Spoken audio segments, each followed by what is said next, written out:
Hey everyone, welcome back to Corporate Decoder, the place where we uncover the hidden stories within financial reports. And let's just say this latest filing from InPoint Commercial Real Estate Income Incorporated has some interesting tales to tell, especially when it comes to how they are managing their money. Before we dive in, if you love getting these straight talking insights from official company documents, hit that subscribe button. And hey, we have a growing community on Discord. The link is in the description below. Come join the conversation. So we're looking at InPoint Commercial Real Estate Income Incorporated's Q3 report for 2025. Essentially, they're giving us a peek under the hood of their business for the period ending the 30th of September. And it's important to remember this is a quarterly checkup, not the full yearly deep dive. Let's jump right into the numbers. You can see their assets have taken a bit of a dip. Total assets are down to about $552 million from $661 million at the end of last year. That is a pretty noticeable drop, and it mostly comes from their commercial mortgage loans, which have shrunk considerably. Think of it this way. If you had a big pile of money invested in loans and that pile got significantly smaller, it means either those loans have been paid back, or perhaps some were sold off, or in the worst case, they had to take ownership of the properties securing them. We'll get to that. On the flip side, look at their liabilities. Repurchase agreements, which are essentially short-term loans used to buy assets, have also decreased quite a bit, from around $360 million down to about $242 million. This suggests they paid back a good chunk of the money they borrowed to hold onto those loans. It is like paying down your credit card debt. Now, for the real engine of their business, their income and expenses, for the 3 months ending September 2025, they reported a net interest income of about $2.6 million. Now, this has gone down quite a bit compared to the same period last year when it was closer to $5.3 million. This drop in net interest income, the money they make from their loans minus what they pay to borrow money, is a big story here. It's like the core profit center for a company like this.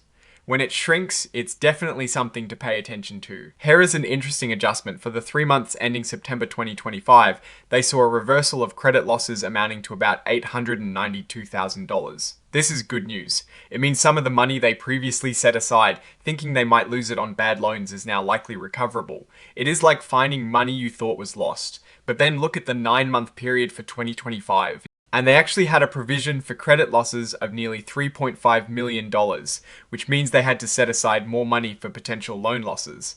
It is a bit of a mixed picture. This next number is a big one. For the 3 months ending September 2025, they reported a net realized loss of over $8.4 million from selling off commercial loans. This is a significant loss, and it really impacted their overall profit. In the same period last year, they actually had a gain.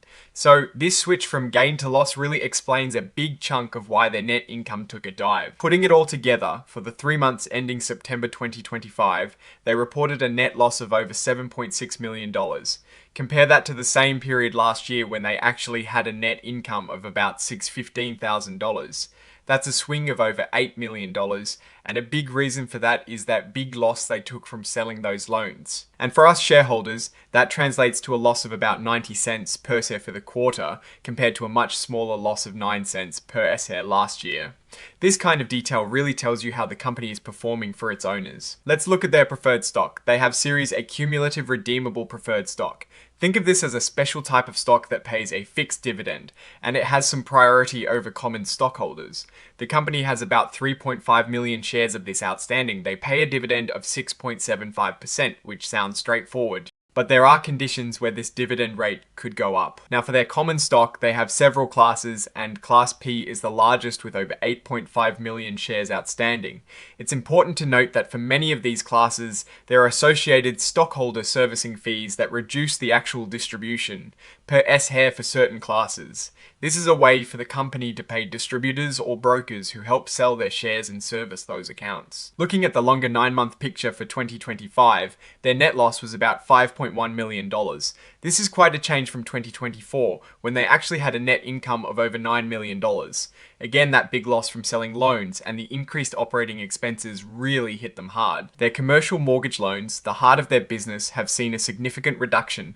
As of the 30th of September 2025, the cost of these loans was about $383 million, down from over $563 million at the end of 2024. This is a shrinkage of about 32% in just 9 months.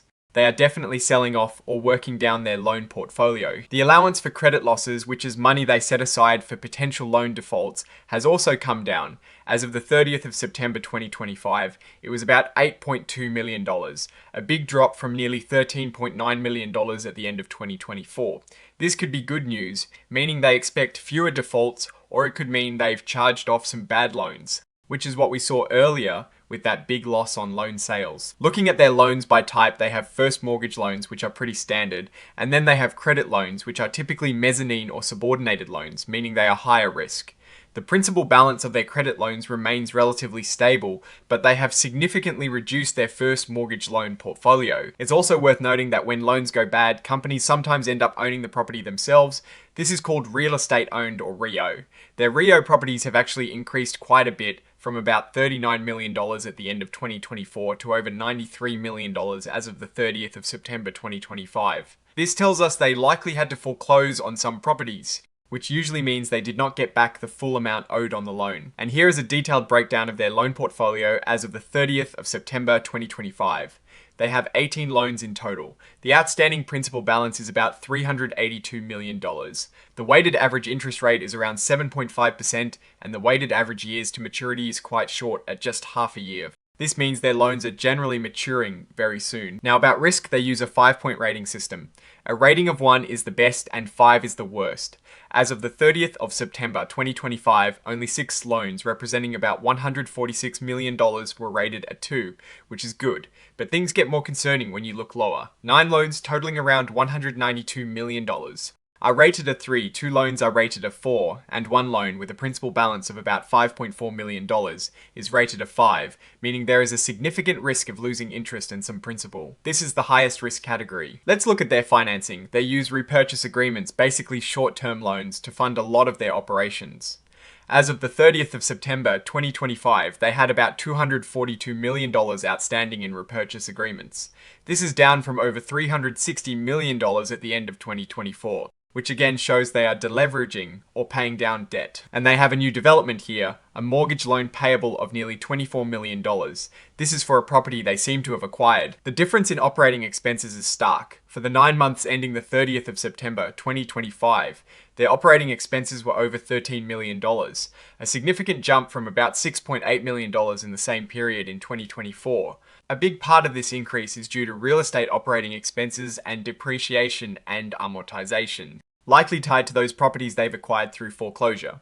Okay, now for the big picture, InPoint commercial real estate income. Incorporated seems to be in a period of significant transformation. They are actively reducing their loan portfolio, selling off some loans, and unfortunately taking ownership of properties through foreclosure, which is a clear sign that some borrowers couldn't pay. This strategy is reflected in their decreased revenues and ultimately their shift from a profitable period in 2024 to a net loss in 2025. However, the company isn't just sitting still. They have a strategic plan to potentially liquidate real estate holdings and redeploy that capital into new loans when market conditions improve. This is a sensible move if they can execute it well. They're also managing their borrowings, paying down debt, and securing new loans for their properties. The fact that they have to set aside money for potential credit losses, especially on those higher risk loans, is a red flag. But the slight reversal of some of those provisions in the most recent quarter, combined with their actions to reduce exposure to weaker loans, shows they are actively managing these risks. The short maturity of their remaining loans and the high percentage of variable rate investments mean they are very sensitive to interest rate changes. While they are not currently engaging in interest rate hedging, this is something to watch. Ultimately, InPoint Commercial Real Estate Income Incorporated is navigating a challenging market by shrinking its loan book and managing its REO assets. The big question is whether their strategy to reposition the portfolio will pay off, and if they can maximize shareholder value as they aim for a future strategic transaction. The significant increase in real estate owned and loans downgraded to higher risk categories are definitely points of concern that investors need to monitor closely. What do you think about InPoint's strategy and their financial health? Let us know your thoughts in the comments below. If you found this breakdown valuable, please give this video a thumbs up and subscribe for more deep dives into financial reports, and don't forget to join our Discord community linked in the description. Thanks for watching, and we'll see you in the next one.